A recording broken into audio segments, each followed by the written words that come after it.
Прежде всего, проведите ревизию зимних вещей и отсортируйте то, что уже износилось и можно выбросить.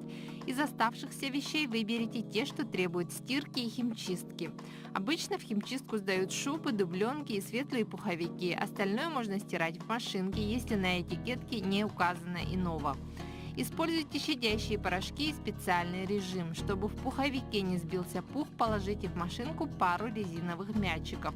Сушить пуховик лучше в горизонтальном положении. Если что-то из одежды нуждается в починке, позаботьтесь об этом сразу. Замените плохие молнии, пришейте недостающие пуговицы. Вещь должна быть готова к тому, чтобы ее можно было сразу надеть, когда ударят морозы.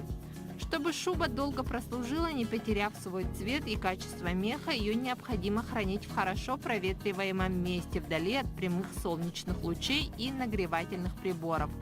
Шубу нужно вешать на крепкие плечики и закрывать тканевым чехлом, ни в коем случае не пластиковым. Между шубой и чехлом должен циркулировать воздух. Если шуба сделана из белого меха, выбирайте синий чехол. Так вам удастся сохранить белизну материала. Не забудьте про моль. Для сохранности рекомендуется класть в карман специальные таблетки и менять их раз в 2-3 месяца. Спреи лучше не использовать, так как они могут оставить пятна на мехе. Пуховики, куртки с натуральным пухом, так же как и шубы, требуют бережного отношения.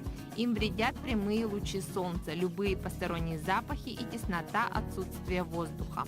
Лучший способ хранения – все те же тканевые чехлы и просторный шкаф.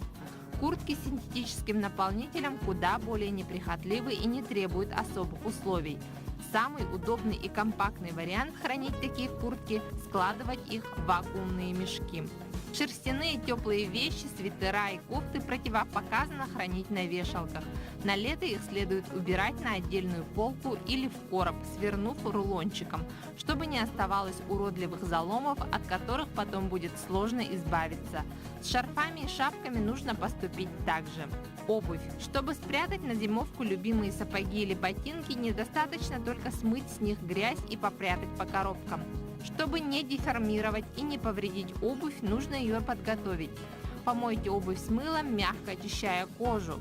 Для швов и промежутков между подошвой можно воспользоваться старой зубной щеткой. Просмотрите каждую пару, нет ли на ней дефектов, истертых набоек, изношенных стелек, рваных шнурков. Если что-то обнаружено, замените или отдайте в обувную мастерскую. Перед подготовкой к хранению обработайте каждую пару специальной обувной косметикой. Набейте бумагой каждый сапог или ботинок, чтобы они не потеряли форму во время хранения. Храните вещи с любовью, и они прослужат вам не один сезон.